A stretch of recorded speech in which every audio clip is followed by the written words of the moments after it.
He was a legend in the 90s and zeros, but his life came a bit to a downfall. There are plenty of stories depicting, and now a new name has been added to this list. He had achieved huge success during his time, but suddenly lost all his fortune and came to a decline.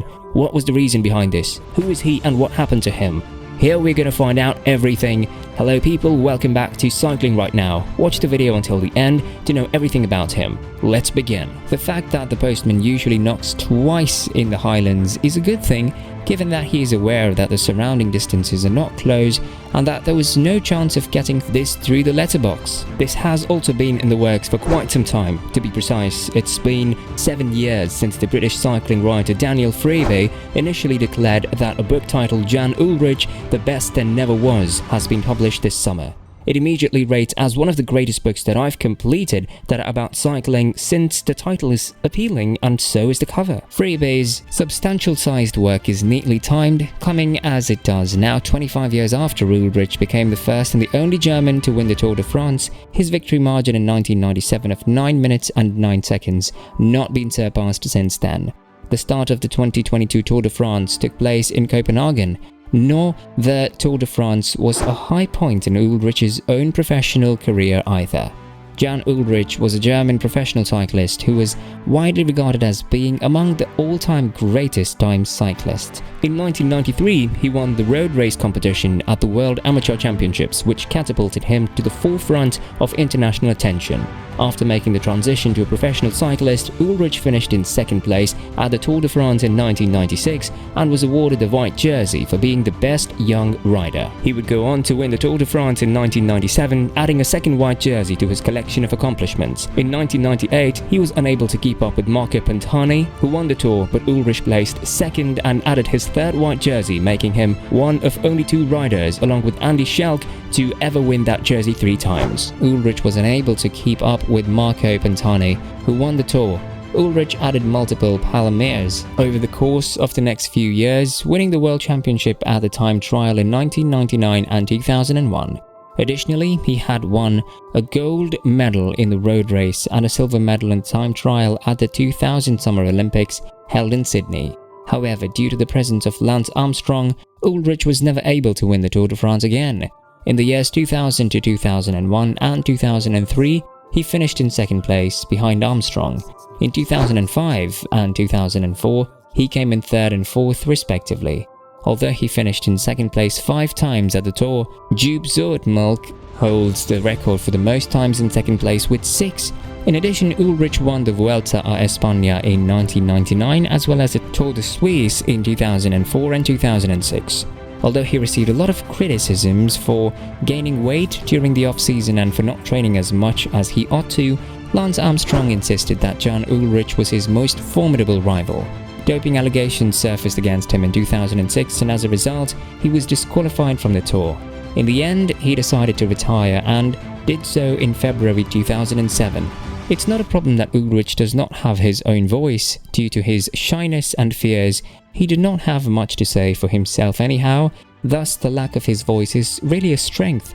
With that, Freebie takes a step back and takes a closer look at the how and why Ullrich's cycling career and then personal life unraveled as it did into recreational drug and alcohol abuse, then into police custody for assaulting a prostitute, with the only solace from his ultimate fall from grace being that he survived it. Given this period in cycling's history, it naturally plays out against Ullrich's complete and utter denial of having anything whatsoever to doping, nor did his team Telecom, later T-Mobile, other than giving the sense that the only crime in doping was getting caught. Ullrich was a member of Team Telecom, which later became T-Mobile.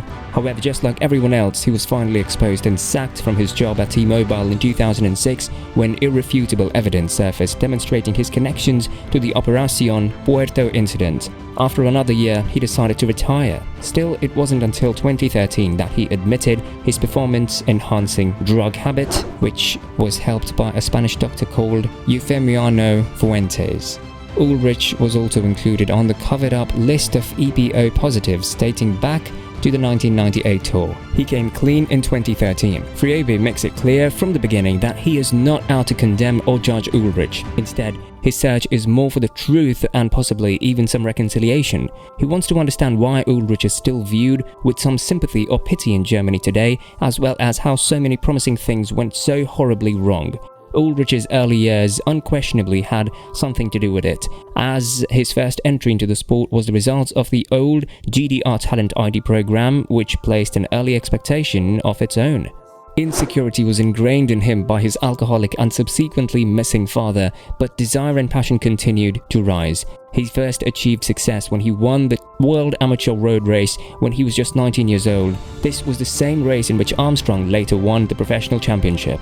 That would be telling in other ways. Armstrong later drew out all of the worst insecurities in Ullrich thanks to his 7 consecutive Tour wins. Ullrich never won another Tour after 1997, but made the podium 7 times as well, finishing runner-up 5 times, 3rd in 2005, and might have won his debut Tour in 1996 if he hadn't been riding for the team leader Bjarne Riis, a performance that cannot be surpassed. His breakthrough performance occurred on stage 10 of the 1997 Tour de France, in which it was a 252-kilometer route that included 5 mountain peaks and ended at the Ordino Arcalis ski resort in Andorra. Ullrich overtook all of the other competitors and won the race by a margin of more than a minute from Richard Virenque, who would later become famous for his victory in Festina. As a result of his victory, Ullrich became the first German to win the Maillot Jaune since Klaus-Peter Thaler in 1978. After he finished his victory on the Champs-Élysées, the nenext day, the headline in L'Equipe declared him the real boss, while the headline in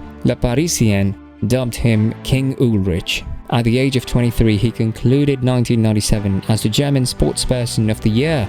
A poll conducted by Der Spiegel named him Germany's best sportsperson ever seen, surpassing both Michael Schumacher and Boris Becker in the rankings. Eddie Merckx chimed in as well, stating that it was possible that Jan Ullrich would one day exceed his record of victories. This was the kind of pressure and expectation that Ullrich found difficult to handle for a variety of reasons, the primary one being his own. In the off-season following his first tour, this manifested itself in his reckless dietary habits, which were mocked at the time as a kind of childish sweet tooth, when there was clearly a more serious eating disorder going on. When you have a rider like Ullrich who heats up a huge jar of Nutella in the microwave and then consumes the whole thing with a straw, something isn't quite right. In the beginning, people called him Der Kaiser because of his dominance on the road. Later on, however, he became known as the Yo-Yo due to the consistent ups and downs of his weight.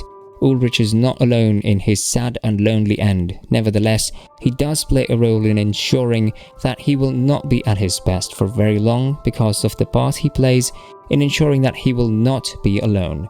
So that concludes the video. Let us know in the comment box what you all think about him. Do you all think what happened to him was correct or not? Put your opinion down below. Like it and share it with your friends to spread the info. Also subscribe to our channel to watch more valuable videos like this.